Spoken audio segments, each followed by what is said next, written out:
আপনি কোনো আরব কান্ট্রিতে, যারা মুসলিম কান্ট্রিতে এইরকম মাইকের আওয়াজ পাবেন? আপনি বলুন তো, 56টা মুসলিম কান্ট্রি রয়েছে, এরকম হিউজ মাইকের আওয়াজ, আনলিমিটেড।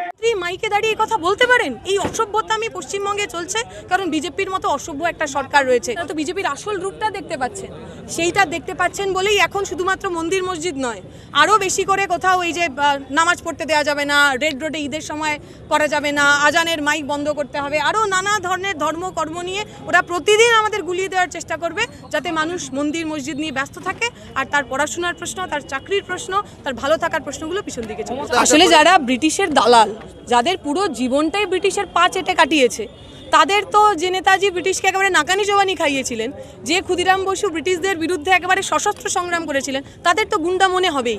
আমরা বলবো, আমরা বাঙালিরা গর্ব করে বলি, আমরা নেতাজির পক্ষে। নেতা যদি বড় গুন্ডা হন, নেতাজির চাইতেও যদি আরও কোনো বড় গুন্ডা থেকে থাকে যারা দেশকে স্বাধীন করার জন্য ব্রিটিশের বিরুদ্ধে অস্ত্র তুলেছিলেন, সেই সমস্ত মানুষের সঙ্গে আমরা রয়েছি। নেতাজি আমাদের হিরো, নেতাজি আমাদের গর্ব। সাভারকার, গোলওয়ার্কারের শিষ্যরা তারা নেতাজিকে বুঝবেন না।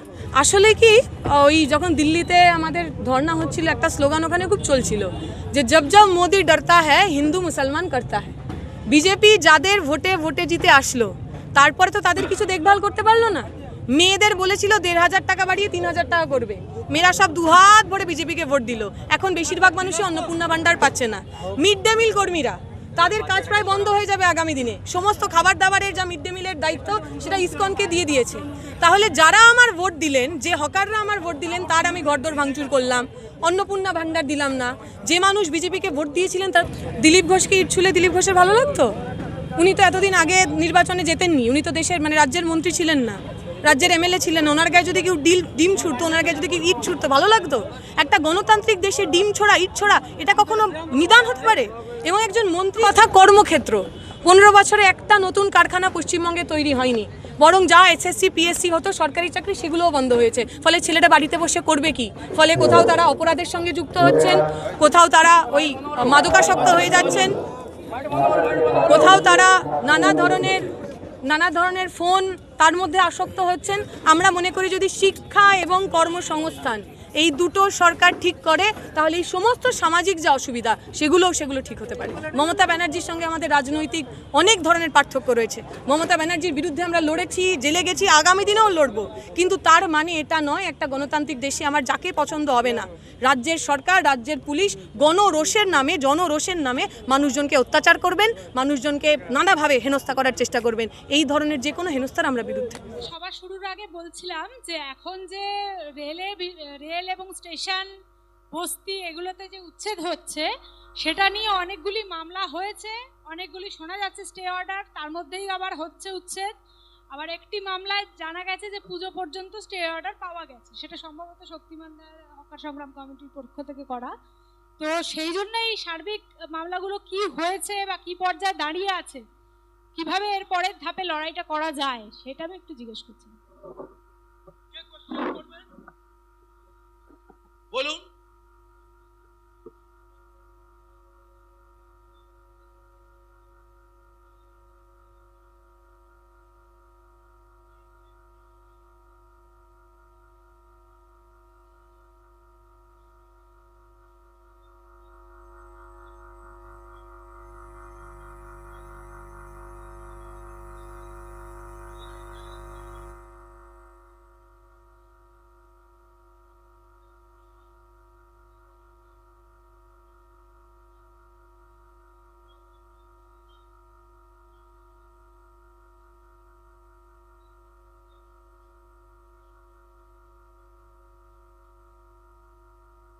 মুরাদ, একটু ওখানে যাও, ওইখানে যাও তো, একটু গ্যাঞ্জাম হচ্ছে, ওখানে যাও। সাথী, আপনার কোশ্চেন এবং বন্দির কোশ্চেন এবং আপনার দ্বিতীয় কোশ্চেন যিনি বক্তৃতা করেছেন তিনি বলতে পারবেন, আমার উচিত না তাকে বলা। তার আগে আমাদের এখানে যারা আছেন, এখানে যারা বিশেষ করে ধর্মতলা অঞ্চলের হকাররা আছেন, আমি জানি না, আমাকে উত্তরবঙ্গ সংবাদ এবং এখানকার যারা মিডিয়ার লোকেরা আসছেন, তারা নাকি বলছেন ধর্মতলাতে আগামী 15 তারিখের মধ্যে তারা নাকি নিউ মার্কেট অঞ্চলটাকে সাজাবেন, গোছাবেন, হকারদের হাঁটাবেন।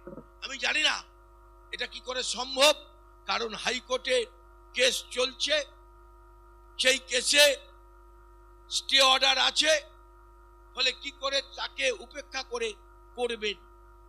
এখন যদি করে তাহলে আমাদের যা ভূমিকা, আমরা সেই ভূমিকা নিয়ে আমাদের রাস্তায় নেমে লড়াই করতে হবে।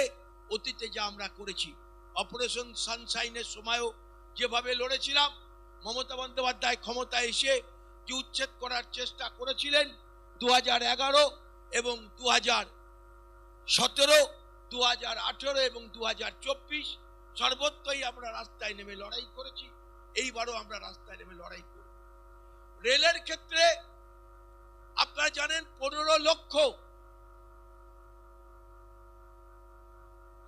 লক্ষ হকারকে উচ্ছেদ করেছেন। তাদের সুবিধা হয়েছিল রেলের ক্ষেত্রে আইনটা নেই বলে। এখনো পর্যন্ত নোটিশ দেওয়া সত্ত্বেও নিউ টাউন, সল্টলেক, আরে কথা বললে হবে কি করে? নেতারাই যদি কথা বলেন,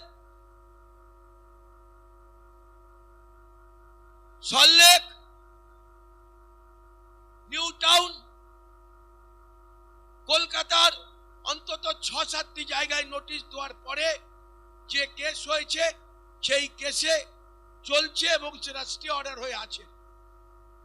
নিউ টাউনের ক্ষেত্রে উচ্ছেদ করার জন্য 6 জায়গায় নোটিশ দিয়েছিলেন, কিন্তু কোর্ট বলেছে উচ্ছেদ তো নয়, বরং আগে টাউন ভেন্ডিং কমিটি তৈরি হোক, টাউন ভেন্ডিং কমিটি করতে হবে, সার্ভে করতে হবে, তারপর টাউন ভেন্ডিং কমিটি ঠিক করবে। আমি ওনার প্রশ্নের উত্তরে বলি যে ভারতবর্ষের সংবিধান জীবনের অধিকার যে কথা উনি তুললেন, বিশেষ করে 1985 সালে জাস্টিস চন্দ্রচূড়, তিনি অলগা টলিস কেসের নামে বিখ্যাত, অবজারভার পত্রিকার এডিটর অলগা টলিস, তিনি কেস করেছিলেন মিউনিসিপাল কর্পোরেশন বোম্বের বিরুদ্ধে। যেই কেসে দাঁড়িয়ে এই আদেশ এসেছিল, ওখানে এই প্রশ্ন তুলেছিল সংবিধান জীবনের অধিকার। অনেক বলেছি, এখানে যারা আছেন তারা সবাই জানেন প্রতিদিন আমরা উচ্ছেদের বিরুদ্ধে নিজেদের সংগঠিত করছি। আপনাদের মধ্যে যদি কোনো কোশ্চেন থাকে, কোনো প্রশ্ন থাকে উচ্ছেদ নিয়ে, আমাকে বন্দি বলছিলেন, বন্দি কোথায়? এদিকে আসুন। যদি কোনো কোশ্চেন থাকে তাহলে সেটা করুন, তাহলে আমার পক্ষে বক্তৃতা না করে তার উত্তর দেওয়া সম্ভব। সেটা বলুন একটু। মূলত আজ